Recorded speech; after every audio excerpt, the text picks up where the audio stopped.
کا پالنے والا ہے، خالق ہے، مالک ہے، رزاق ہے، رحیم ہے، کریم ہے. اور تمام تر درود و سلام محمد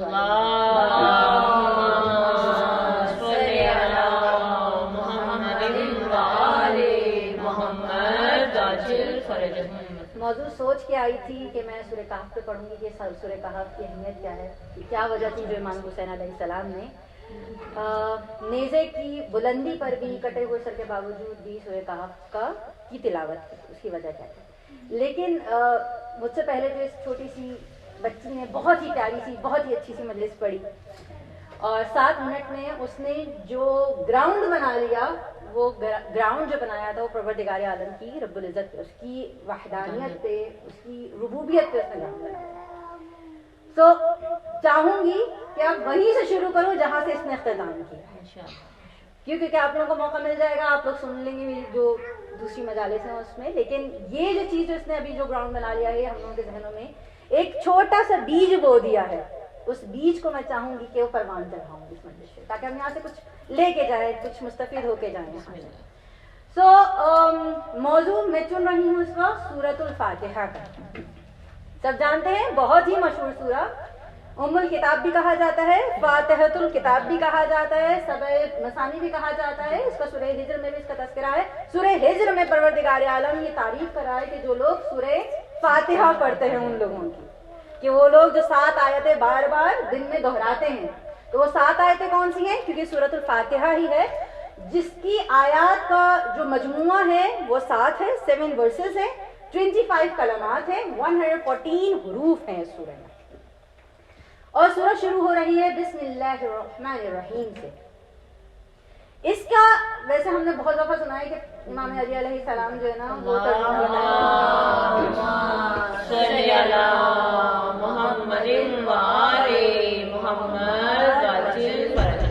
تو وہ ترجمہ بتا رہے تھے اور تفسیر بیان کر رہے تھے سورۃ الفاتحہ کی، اور بسم اللہ کی تفسیر انہوں نے شروع کی. اور جب انہوں نے بسم اللہ کی تفسیر شروع کی تو پوری رات گزر گئی اور بسم اللہ کی تفسیر ختم نہ ہوئی. تو جب میں تفسیر بسم اللہ دیکھ رہی تھی تو میں یہی سوچ کے دیکھے جا رہی تھی کہ آیا اس میں ہے کیا ایسا کہ جو پوری رات گزر گئی بسم اللہ کی تفسیر ختم نہ ہوئی. تو جب ایک ایک حروف کی تفسیر ہم نے نکالنی شروع کی، ہر حروف کو پہلے توڑا، ہر کلمات کو پہلے توڑا، اور پھر اس کے بعد ہر حروف کو توڑا، تو جب پتہ چلا تو جو بسم اللہ کا پہلا حرف ہے با. اور جب ہم گرامر عربی کی پڑھنے لگے تو اس میں اس بات کا اندازہ ہوا کہ با جو لفظ ہے وہ استعارے کے طور پر استعمال ہوتا ہے. استعارہ سمجھتے ہیں؟ سپورٹیو ناؤن ہے یہ. تو یہ سپورٹ کے لیے استعمال ہو رہا ہے با کا لفظ. مطلب اگر ہم یہ ٹرانسلیشن کر رہے ہیں کہ شروع اللہ کے نام سے جو بڑا رحمان و رحیم ہے اور مہربان ہے، تو یہ ٹرانسلیشن ہی غلط ہو رہا ہے. بھائی کیوں؟ کیونکہ شروع کا لفظ ہی نہیں ہے. اللہ کہہ رہا ہے کہ سہارا اللہ کے نام کا، مینس با جو ہے وہ استعارہ ہے، وہ سہارا دے رہا ہے، وہ سپورٹ کر رہا ہے آپ کو کہ تاکہ آپ جو بھی کام کر رہے ہو اس میں اللہ کا سہارا ہو آپ کے. اسی وجہ سے مستحب ہے کہ جو بھی آپ کام شروع کر رہے ہو اس میں اللہ کا نام ضرور ہے. پھر اس کے بعد اللہ کا لفظ، کہ اللہ کا لفظ کیوں ہے؟ لفظ اللہ کے معنی کیا ہے؟ اللہ جو لفظ ہے وہ 2 لفظوں کا مجموعہ ہے، ال اور لا. ال کے معنی سب، ساری، کل، اور لاہ کے معنی معبود، الوہیت پروردگار عالم بتا رہا ہے کہ میں ہی ہوں مالک، میں ہی معبود ہوں، میں ہی خالق ہوں، میں ہی بتانے والا ہوں، میں ہی بنانے والا ہوں. اور پھر اس کے بعد پروردگار عالم لفظ یوز کر رہا ہے رحمان اور رحیم. پورے قرآن مجید میں دیکھیں کم سے کم بھی اگر میں کہوں تو 114 دفعہ آیا ہے رحمان اور رحیم، کہ ہر دفعہ بسم اللہ ہے. پھر اس کے علاوہ اگر دیکھیں تو سورہ حمد میں بھی آیا رحمان الرحیم. کیا ڈفرنس ہے رحمان الرحیم میں؟ ہم سب یہ بات بہت اچھے طریقے سے جانتے ہیں. رحمان وہ ہے اس لیے کیونکہ وہ سب کو دے رہا ہے، اور رحیم وہ ہے اس لیے کیونکہ وہ اعمال دیکھ کے دے رہا ہے. تو جس کے اعمال جس حساب سے ہے وہ اس کو اس حساب سے عطا کر رہا ہے، اس وجہ سے وہ رحیم ہے. اور رحمان وہ اس لیے ہے کیونکہ وہ سب کو عطا کر رہا ہے، جو جتنے ہیں، جو جیسا ہے، جو اس کو مانتا ہے اس کو بھی دے رہا ہے، جو اس کو نہیں مانتا اس کو بھی دے رہا ہے. نعرہ تکبیر، اللہ اکبر، نعرہ رسالت، یا رسول اللہ، نعرہ حیدری، حیدری، پرزور حیدری، بلند تر صلوات، اللہم